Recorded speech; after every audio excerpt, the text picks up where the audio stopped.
4,514%. Wind 731 మెగావాట్ల నుంచి 3,346 మెగావాట్లు అదనంగా పెంచాం, 458%. అదే మొత్తం చూస్తే ఏంటో బ్యాటరీ అయిపోయినట్టుంది,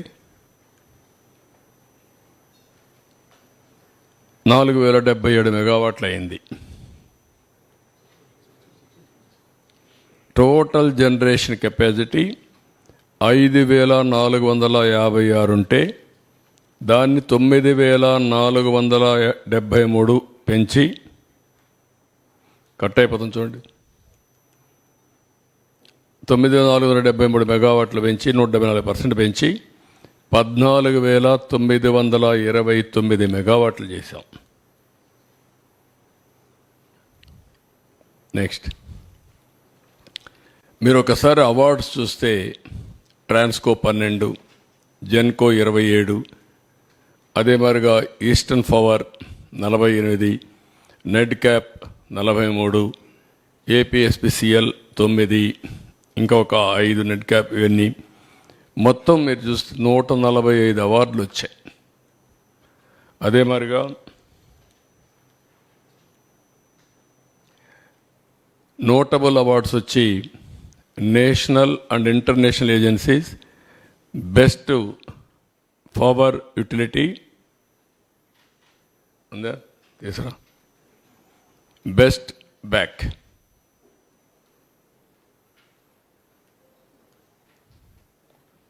చూసుకోండి, జాగ్రత్త చూసుకోండి.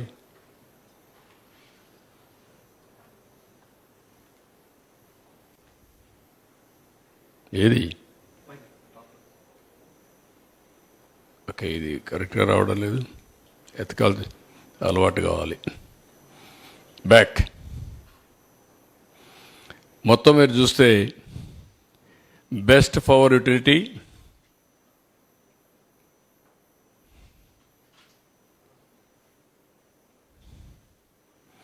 పవర్ జనరేషన్లో best performing transmission utility in the country, best state of India for energy security, governance and sustainability, ఇవన్నీ వచ్చే పరిస్థితి వచ్చింది. నెక్స్ట్ ఇక్కడ 1924 అది గత వైభవం, ఇది జరిగినటువంటి డ్యామేజ్. ఇక్కడ మీరు చూస్తే బ్రాడ్గా ఫిగర్స్లో మీరు ఒకసారి చూస్తే చూడండి, మీరు ఇది కూడా నువ్వు ఆపరేషన్ పెట్టినావు,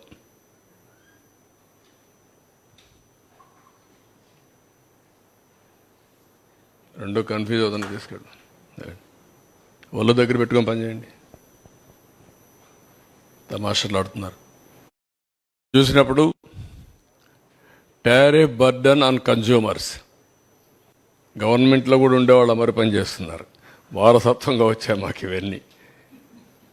తొలి రోజు వస్తే కమ్మోడు కూడా పనిచేయాల, రూములు పనిచేయాల, ఏసీలు పనిచేసే పరిస్థితి లేదు, ఇక్కడ ఎవడో పట్టించుకున్న నాదుడు కనపడలేదు. కాగా అట్లా తయారైపోయారు. మన రూమ్లో కూడా ఏం పని చేయకుండా ఉండే పరిస్థితి వచ్చేసింది. ఆ రూమ్కి ఎవరు వచ్చినట్టు లేరు, వీళ్ళకందరికీ ఇంకా పాత వాసన అట్నే ఉంది.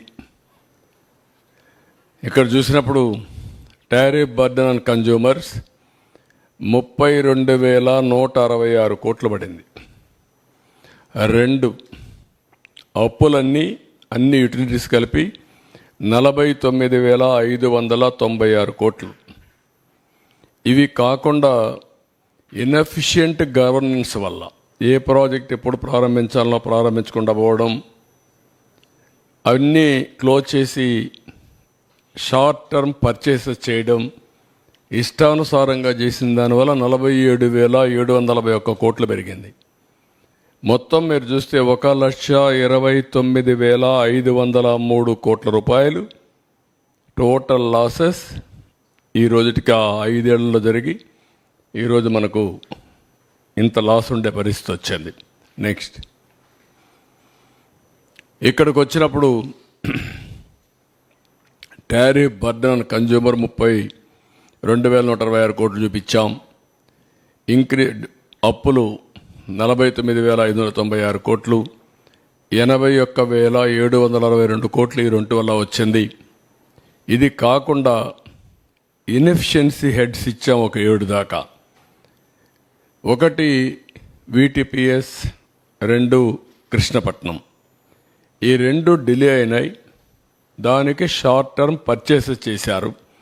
12,808 కోట్ల రూపాయలు అదనంగా భారం పడింది. పోలవరం హైడ్రో ఎలక్ట్రిక్ ప్రాజెక్ట్ని టెండర్ మార్చారు, కొత్త ఏజెన్సీకి ఇచ్చారు. అది 23కి కావాల్సింది 26కి వెళ్ళింది. దానివల్ల 4,737 కోట్లు పెరిగింది.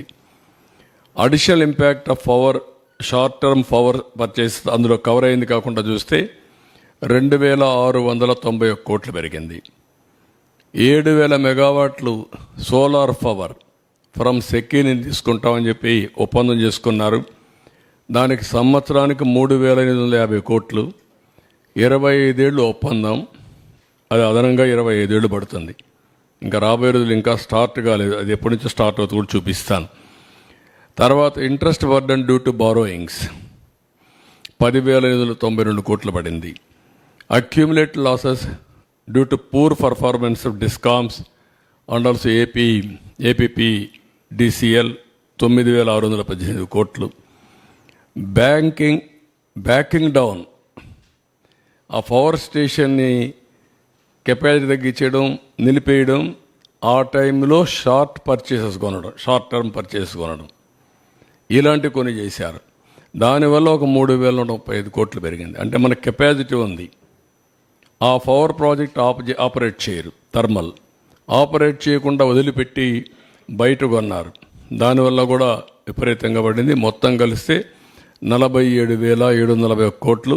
గ్రాండ్ టోటల్ చూసినప్పుడు 1,29,503 కోట్లు పెరిగింది.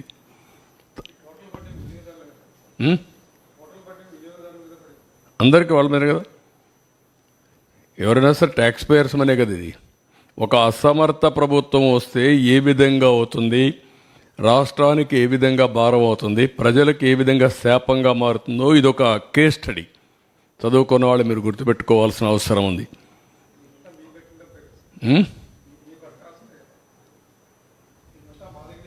మీ దగ్గర నుంచి వస్తుంది చేస్తారు, ఇంకెక్కడి నుంచి చేస్తారు? రాష్ట్రంలో అన్ని మీ దగ్గర నుంచి కదా. నెక్స్ట్ ఇక్కడ మీరు చూస్తే 1924 ఇన్వెస్టర్స్ కాన్ఫిడెన్స్ పోయింది, బ్రాండ్ ఇమేజ్ దెబ్బతినింది. ఇక్కడ సోలార్ విండ్కి పీపీఎల్ని రీనెగోషియేట్ చేస్తామన్నారు. సోలార్ విండ్ పీపీఎస్ అన్ని లీగల్ ఛాలెంజెస్ అన్ని తీసుకొచ్చారు. ఏపీ హైకోర్టు అవన్నీ చెప్తూ క్వశ్చన్ లేదు, మీరు పే చేయాలని. వీళ్ళు వాడుకోకుండా ఉన్నదాన్ని కోర్టు ఆదేశాలతో ఫిక్స్డ్ ఛార్జెస్ పే చేయాల్సి వచ్చింది. ఇప్పుడు సోలార్ కానీ వాడుకుంటే ఆ కరెంటు మనకు వచ్చేది, వీళ్ళు వాడుకోలేదు, వాడుకోకుండా రిజెక్ట్ చేశారు. కోర్టు ఏం చెప్పింది, అవన్నీ కుదరవు, మీరు పే చేయాలంటే వాడుకోని కరెంటుకి 9,000 కోట్లు పే చేశారు. Apex operational expenditure 9,000. మీరు అందరూ గుర్తుపెట్టుకోవాలి, ఎప్పుడు కూడా పవర్లో సోలార్లో ఆపరేషన్ ఎక్స్పెండిచరే మొత్తం, ఇది క్యాపిటల్ ఎక్స్పెండిచరే. Operation expenditure zero. ఎందుకంటే ఎండకు పెడతాం, రా మెటీరియల్ అవసరం లేదు, కరెంట్ ఉత్పత్తి అవుతుంది, అక్కడి నుంచి ట్రాన్స్మిషన్కి వెళ్ళిపోతుంది. 9,000 కోట్ల రూపాయలు పే చేశారు. Removal of incentives already announced in earlier పాలసీస్లో 15, 18 ఎక్సెట్రా అన్నీ వచ్చాయి. 21 విండ్ మిల్స్ పీపీఏలు అవన్నీ అగ్రిమెంట్స్ ఇది చేశారు. అవన్నిటి వల్ల కూడా మళ్ళీ ఏపీఆర్సీ క్యాన్సిల్ చేసి 21 విండ్ దీన్ని చేశారు. హైకోర్టు డైరెక్ట్ చేసింది, వాళ్ళకు కూడా పే చేయాలని చెప్పారు. మొత్తం కూడా దిస్ ఇస్ ది బర్డన్.